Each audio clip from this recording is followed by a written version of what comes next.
Welcome everybody here to Silver Mine today, making it out in the cold weather to our 26th Print Triennial Print Americas.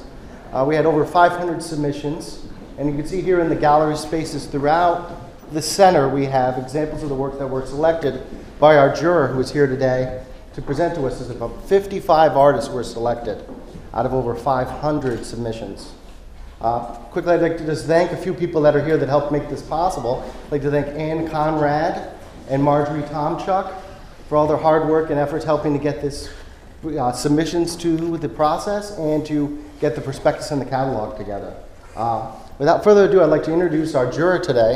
He's going to be giving a quick talk through the galleries talking about the works. Is Jacob Lewis, who's the director of Pace Prints Chelsea in New York. And without further ado, let me turn it over to Jacob.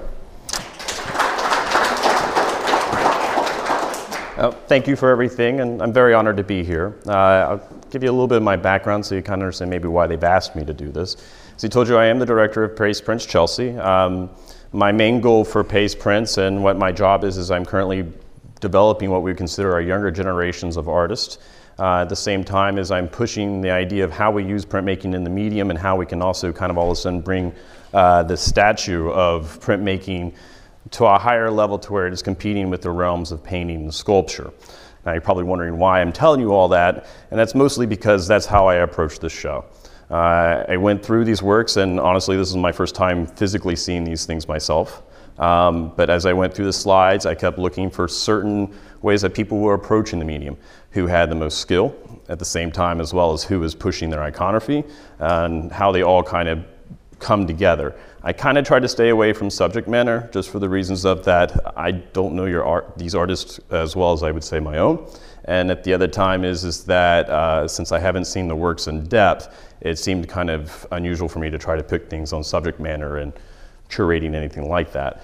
The other aspect about all this is as we move through everything and we talk about certain pieces and kind of what I'm seeing, I would encourage you to ask me questions, and at the same time it'd be nice if this kind of turned into a discussion. I mean, that way I'm learning and hearing what you're seeing, and at the same time as maybe you're hearing more a little bit in depth of my ideas and the visual way that I am going. We chose to start in this room because I felt like this was a strong way to show kind of draftsmanship and different directions of what we can do in printmaking. Most of the works that I have seen in this room are consistent of one medium. We do have monotypes as well as we have etchings and we have lithography, and most of these artists in this room, for what I'm noticing, this moment have concentrated exclusively in just one section. The biggest thing for me is always draftsmanship. Printmaking for me is an extent of drawing. And at that aspect, after the extension of drawing is how can we expand it to make it a color field, or even larger to the point to where all of a sudden these works start to compete with canvases and they become works on paper as well as just unique works. I think, we'll maybe start with the artist here on the left. This was the first time again that I saw this in person, and I actually found this work quite amazing just because of the extensive plates and actually the technical aspects of layering things back and forth on top of each other. The artist here has created what I would consider very solid aquatints. There's not too many gaps in it, which means like finding like little white areas. The color field I thought was extremely talented. I guess the way their color palette and the way that the subject matter is kind of playing together, I found quite satisfying. As well as what was nice is that you can see that the artist understands other formal issues about art. There's a lot of work where I've noticed that there's more like implied space, not everything is outlined so it doesn't become cartoonish. At the same time as they're letting natural things happen in the plate and they're not trying to control every element of it, but at the same time has a very good sense of control and what will happen, meaning like I have to assume that these blue marks were not necessarily accidental, but it was just a natural reaction of what happened in the plate as they were creating it.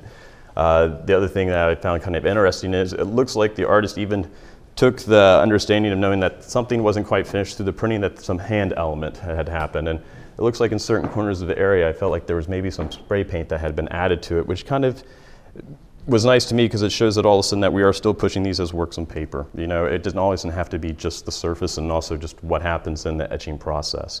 As we move on down through, and we have these works here that, a lithograph, a monoprint, and then these three other lithographs. Mostly the reason why I chose the landscape scene and the two portraits over here is just draftsmanship. what I had found in this one that I thought was so fascinating is that they have found good use of a grayscale. And at the same time is that mark making was creating these shades. It wasn't necessarily a flat color. It wasn't using a touche wash, I guess to say, to create the surface. It was just straight draughtsmanship. But one of my favorite pieces in this room is definitely the portrait here with the gentleman with the glasses and the beard. And what I found so fascinating about it now, especially since I've seen it in person, is what's happening in the beard as well as what is happening in the stare of the eyes. In this situation, the artist is kind of, I would say, is able to draw my attention and keep my attention focused on the work because of the gaze from the portrait, as well as the work that is happening inside the beard area and through his hair. Another thing that I find extremely important in art and when I'm choosing any piece is that after I look at it once, after I look at it twice, can I keep finding something that holds my interest in it? After past just the read of the image, meaning am I finding something extremely interesting in the mark making ability that I'm not seeing other pieces? And is there something that I can find in each work every time? And I found like this piece was very strong and has that capability. It is a quick read, but as you sit and you study it more, you start to find different layers. You find the mark making, you find the cross hatching, and at the same time you start to see these tonal values work together, and it all kind of has a good strong feeling. And at that point it has a very, very solid vision that is portrayed to the viewer, and then there's also multiple conversations that can come from something so simple. But the other thing that I found extremely interesting about this room is that there's 3 prints in the back, which again is dealing with mark making, but just abstraction mark making. Now the artist here, which I didn't notice as you see when I had the digital slide, is that they're going back and they're cutting these shapes out and chincollating on there.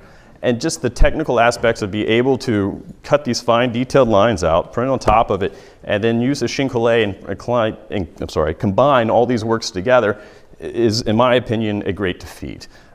Personally, as a printer and myself, I don't know if I have the technical skills to pull that off. And at that point, I find that's even more intriguing. But what's really fascinating about the 2 on the left is these 2 were rocked by hand, where the 1 print over to the right was rocked by a machine.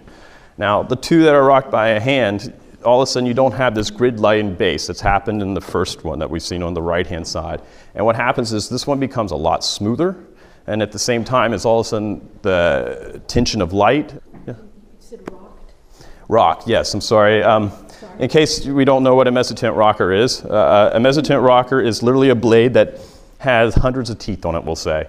Sometimes like 75, sometimes 125, depending on type of the grade.